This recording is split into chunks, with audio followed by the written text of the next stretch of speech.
Hey, everybody, this is Braden Keith, editor-in-chief of SwimSwam.com, and today I am joined by a special guest, Patrick Murphy, the Director of Analytics at USA Swimming, and the guy behind the Swims 3.0 upgrade. Welcome, Patrick, to the SwimSwam podcast. How are you doing? Good. Thanks, Braden. Thanks for having me.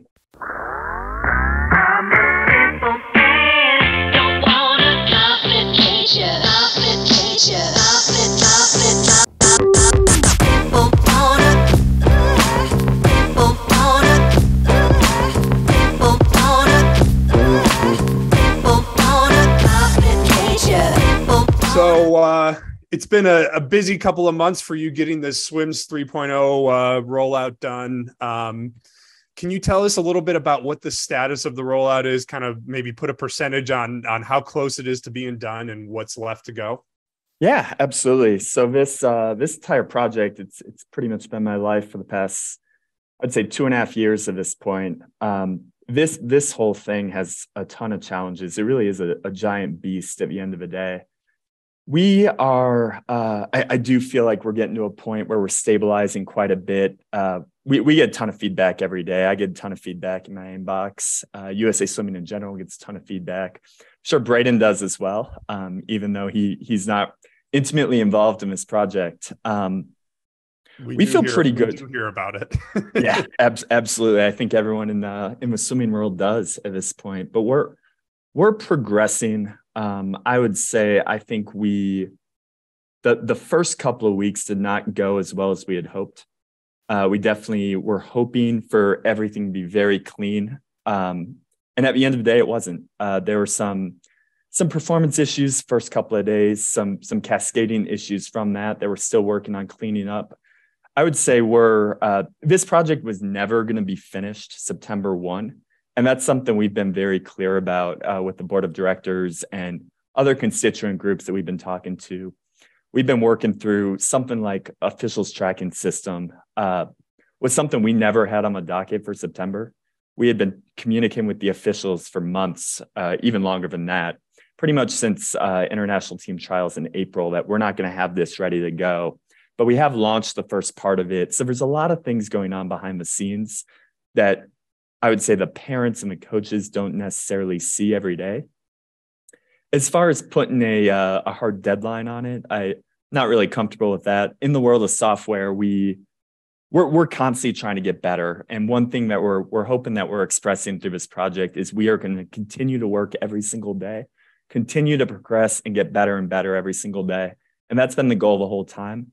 We always had a goal of, by the 2024 registration year, so next September of 2023, we have this in a really, really good spot to the point where we can really just work on fine-tuning, constant improvement. But the reality is right now we're still building a lot of new functionality, still adding features, enhancements.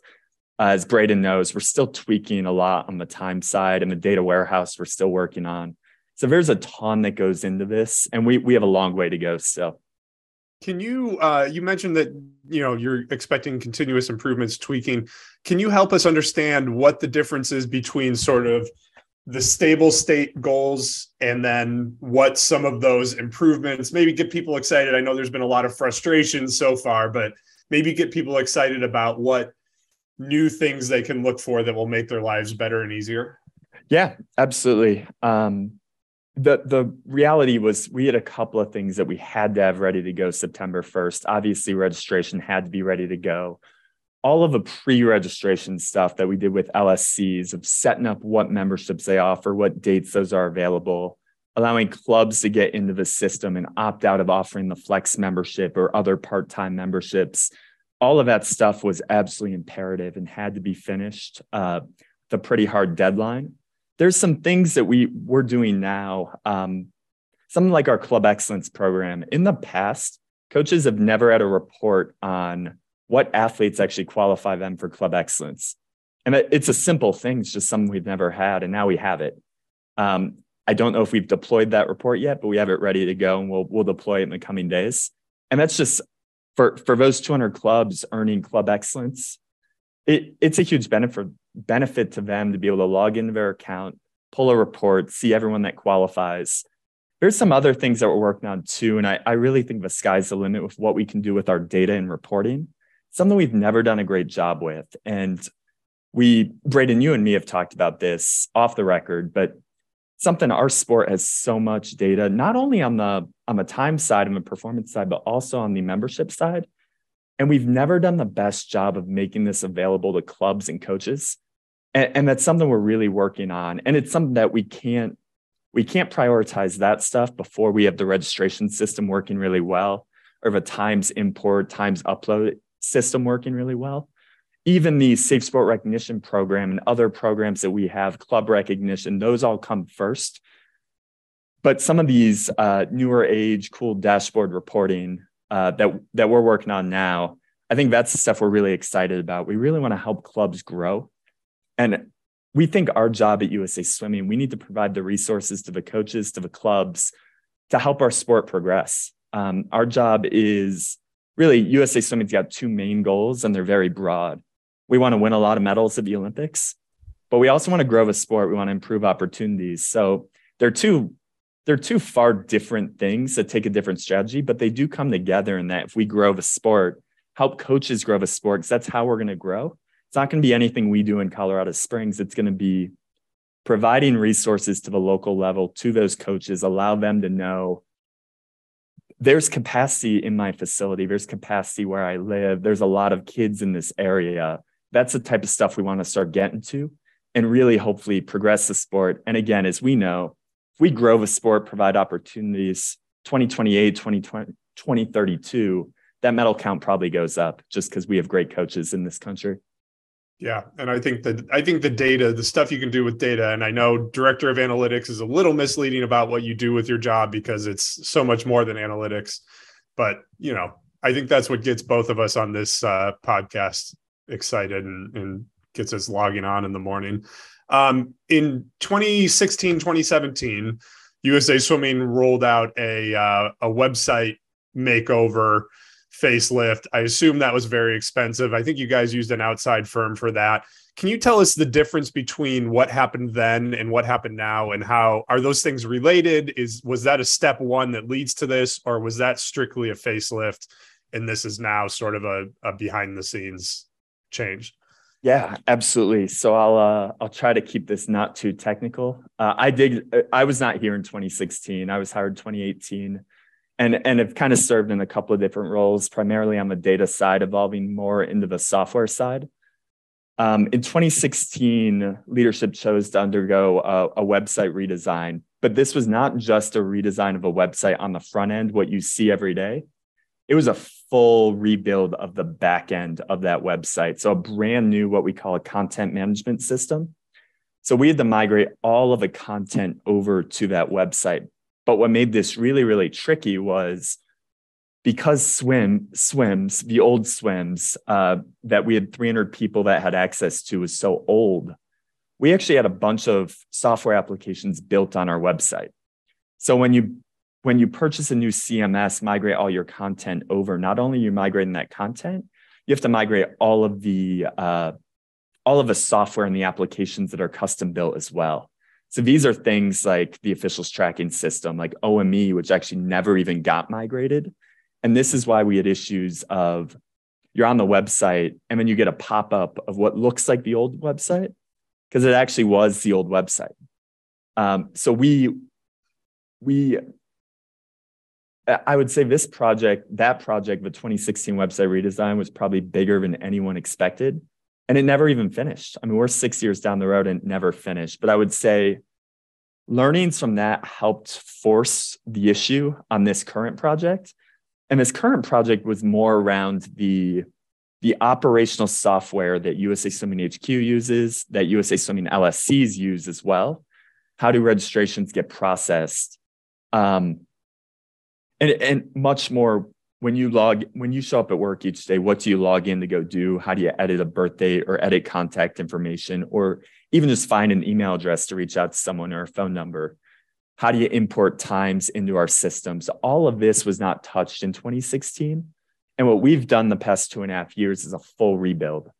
So we rebuilt the entire database because it was 20 years old. And And pretty much we were at the point where we were maxed out on what we could do because of the way the database was built. So something like Center for Safe Sports saying every single club staff member must be a member of USA Swimming. That's not a choice that we made, but that's a choice that we have to implement.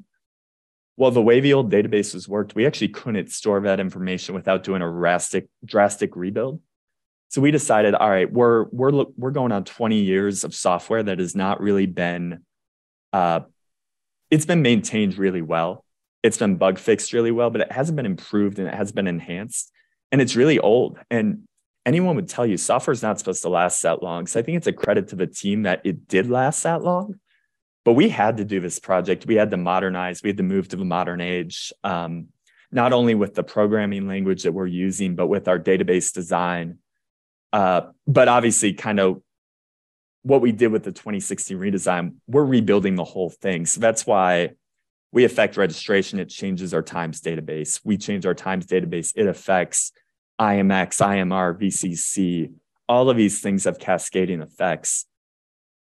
So this project specifically really had no website aspect to it, other than the time search now needs to point to a new database. So the website doesn't look any different, but if you go into the new Swim software, that's all brand new. The one impact I would say on the website is DeckPass did go away. DeckPass used to be a website account that was built on that content management system.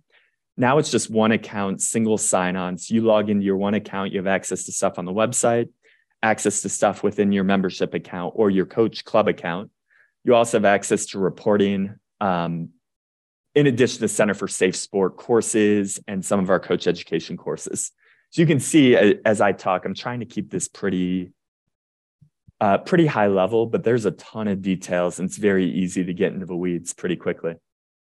So when I talk to the software guys we have on staff, and we have quite a few of them, most of our data guys are software guys, Andrew Marion and Barry Revzin, and these tend to be the guys who crash your databases when they run their queries and stuff. They do cut you guys some slack. They say, and it's one thing to make something work in development and then you roll it out to 400,000 users, and that's a whole different thing. They still, again, from the outside looking in, right? They aren't in the offices. They don't know what you guys are dealing with every day, but they have had some critiques of the way it was rolled out. Maybe there were some opportunities to have a backup that when something crashed, you just immediately went back to the backup. And that sort of made me think, should USA Swimming be in the software business, or should USA Swimming be outsourcing this to somebody else, which obviously can get expensive depending on how you do that. And it is a very complex project, but is this something that USA Swimming has the expertise and wants to have the expertise to do in-house? Yeah, I've got a couple of answers for this. So I do want to talk a little bit about the team. We do use an outside software company called Catalyte. We've actually had a team of about 8 people for the past 2.5 years working on this. We do have 3 internal developers as well. One reason why so obviously we're operating on a hybrid approach where we have some internal resources, some external resources. I would say I believe USA Swimming does need to move more into the software world. One, that's the way the world's going, but two, 95% of our business is done online, very much. And I don't want to say our coaching business, obviously coaches are coaches and do a great job, but as far as USA Swimming, what do we need to do to operate as a business? We need to collect registration. We need to collect payment. We need to upload results. We need to display times. We need to build reports, provide reporting to our LSCs, provide reporting to our clubs, provide reporting to our members even, and even outside relationships like SwimSwam, potentially third-party team management vendors. So there's a lot that goes into it. The reason I believe USA Swimming does need to own this stuff internally or in this hybrid environment is because a lot of our rules are so complex. We have almost a 200-page rule book.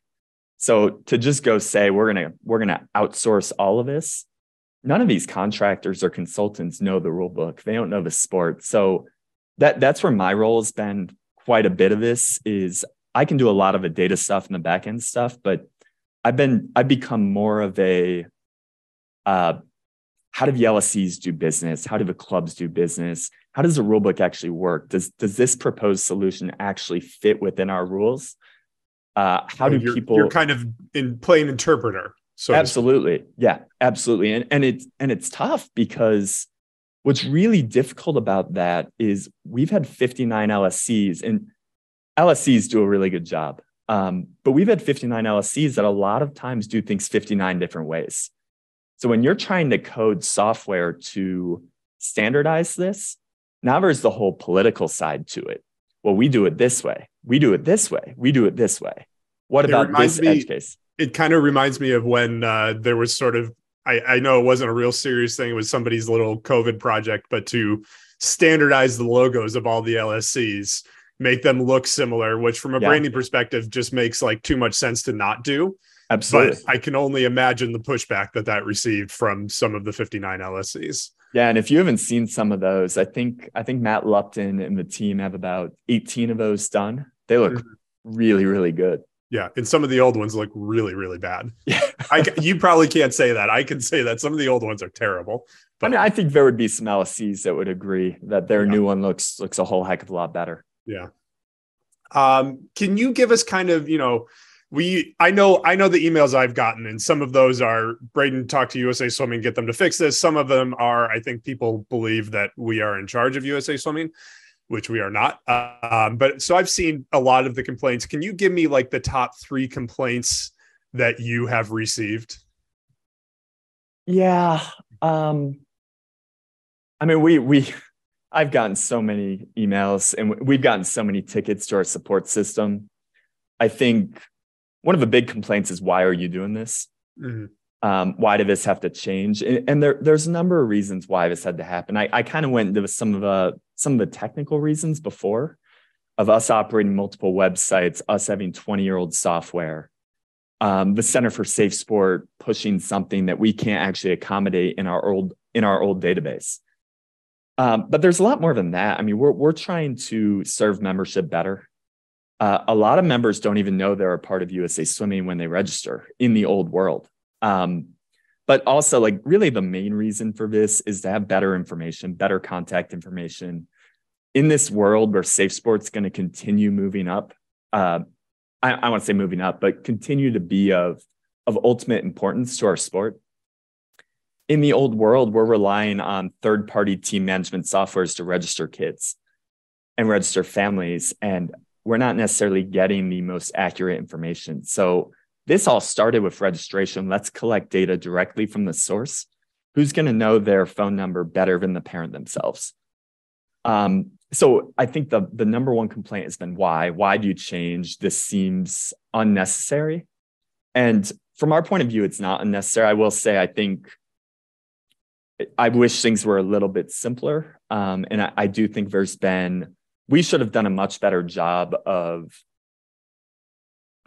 training clubs or drafting some sort of token email that should go out to all parents that explains, 1, this is why this is happening. 2, this is how you do it. 3, any questions, go here. And I don't think we did a great job of that. We took this top-down approach of training the LSCs, trusting the LSCs to train their clubs. And I think, like I've said, some have done an awesome job. And I do think some have not done as great a job. And that's not putting blame on LSCs. That's putting the blame back on us. That means we didn't do a good enough job training them. So I think that's where my learnings have been and our learnings have been. Other complaints we've received, a lot of complaints from coaches and from LSCs about duplicates that have been created. This is something we were nervous about the whole time. And this is something that has been worse than even our worst nightmares expected. A lot of people are registering and are not renewing. They're not linking to their old membership. They're just creating a brand new record and not linking to any of their history. And what this does is, it's funny, I've talked to a couple of parents on the phone. They're like, why do we have to do it like this? I said, well, think about it. Don't you want Johnny's times to show up on his account? They're like, oh yeah, of course I want Johnny's times to show up on his account. Like, well, if you don't link to the right membership, then they're not going to show up. So it sounds simple, but it's been extremely difficult migrating 400,000 people over to a new system, while changing the member ID was probably one of the trickiest, one of the things that we had to do to remove the personal identifiable information in the ID. But when you're doing a full migration of 400,000 people, maybe the timing wasn't great on that. Mm-hmm. We felt like we should do it all at once, but that has obviously added a ton of confusion as well. And yeah, I think to me, that was the sort of smoking bullet when you told me that you had to remove identifying information. With the way the world is going on the internet, that's so obvious, right? Like that's an obvious change that has to be made. Yeah, absolutely. But I think as far as getting people to link to the correct membership, that's been a struggle. And I think we've talked about it internally, and it's the most frustrating thing. It's like, well, why don't we just email the member IDs out to everyone?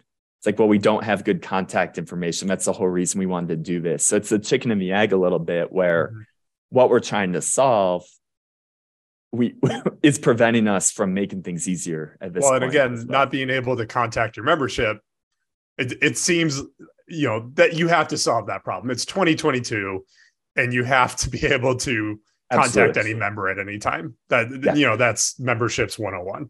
Yep, absolutely. Did you have a third thing? I think I cut you off. You're about to say third.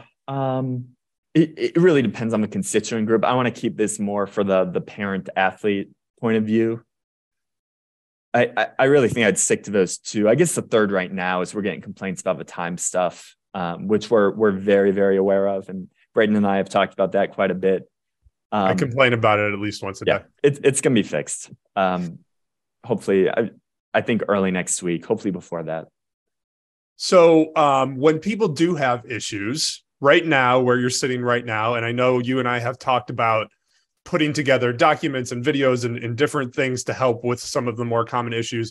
But, where we sit right now today, Thursday, October 13th, what is the best thing for people to do when they have those issues?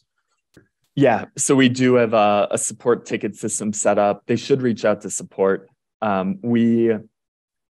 We struggled a lot early on. We underestimated the amount of tickets we would get early on. I will say things have progressed forward quite a bit. And we're at the point where what's coming in is getting a response and getting out and getting resolved within a couple of days. Actually, I looked yesterday, and I think 60% of our tickets now are getting resolved within 2 hours, which is huge, huge progress from September 1st, September 2nd, where we got crushed. And we're still paying for that. We're still making up for that. But that would be option one. I guess I would say option one is reach out to your club and see if they know. Option two would be reach out to potentially your LSC, potentially support, and we'll get back as soon as we can. Yeah, and we'll put a link to how to access that support in the show notes. So if you need that, go there. Perfect. This is a big question, Patrick. You ready for a big question? Always ready. So, I think everybody on earth is naturally inclined to not like governing bodies. I don't think that's sort of a groundbreaking statement. And so this rolls out and people have problems, and it just sort of reinforces what people already think about governing bodies. What can you say or do to people to win back their trust that it's all going to be okay? We're all going to move forward. We've had a few complaints. My kid can't sign up for swim meets. How do you think your group specifically can work to sort of show people you're doing it the best way that it could be done given the circumstances? This is not a bureaucracy issue. This is a software issue. How can you win back the audience, so to speak? Yeah, I'll go back to something I said earlier. And I've always had this philosophy throughout life, throughout my swimming career, whatever it may be, now my professional career. We want to get better every single day. And we're pushing hard to get better. So we know things aren't perfect today, but I hope people recognize the improvements being made. I do know I'll go back a little bit with how this whole project was working with gathering requirements, figuring out what had to be done. We worked with some core groups of clubs and LSCs. And man, I remember our first club call. We had about 12 coaches on this call, coaches, club admins, club presidents. I got blitzed. We got crushed on this call. People were questioning why we were doing this. Why are we complicating things? Doesn't make sense. The current system's not broken, even though we know internally it probably will be broken soon. And we met with them weekly for a long time. And I'm telling you, every single week as we showed, okay, we heard what you said, and now we have this built.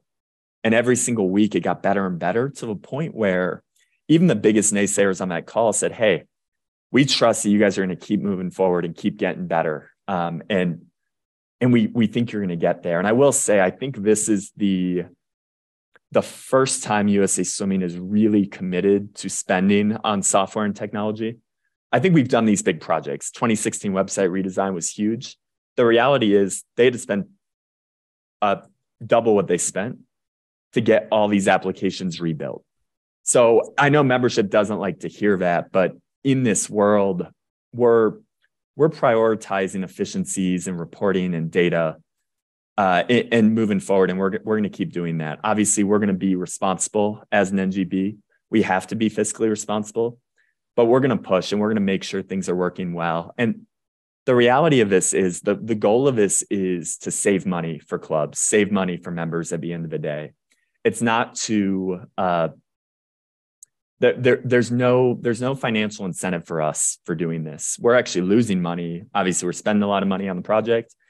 We're also losing money on credit card fees that we're covering for members. There's no tack on. There's optional add-ons that members can opt into, but there's no increasing of membership dues to cover these costs. And I hope people do recognize that, but we're going to keep pushing forward. We've got a bunch of really, really good people that care a lot on this project, and we're going to keep pushing. And we're going to take feedback and we're going to answer questions and do the best we can. So come September 2023, what email do you hope you get that tells you that you have sort of succeeded in that mission? What do you want that email to say? That's a good question. Well, I don't know if we'll get that email, but we're a little bit in a, well, I guess I'll just answer the question. I think what we want is we want parents, swimmers, coaches, clubs to recognize that USA Swimming is working for them. And we're trying to improve the sport and add efficiencies and really help the clubs and coaches grow the sport and get us to the point where this is, we are growing every year and people are getting better and the opportunities out there are well received and people are enjoying it. And I think as far as the software, no news is better news for us. So I don't expect an email. I hope people just see that things are working and we get there. All right. Well, thank you, Patrick, for taking the time today. You know, we always harp here on SwimSwam about the importance of transparency in swimming and how that's going to help the sport move forward. And I think you coming on and sort of facing the music about some of the challenges is really helpful to those goals. So I appreciate you taking the time. Yeah. Thanks, Braden. Appreciate it.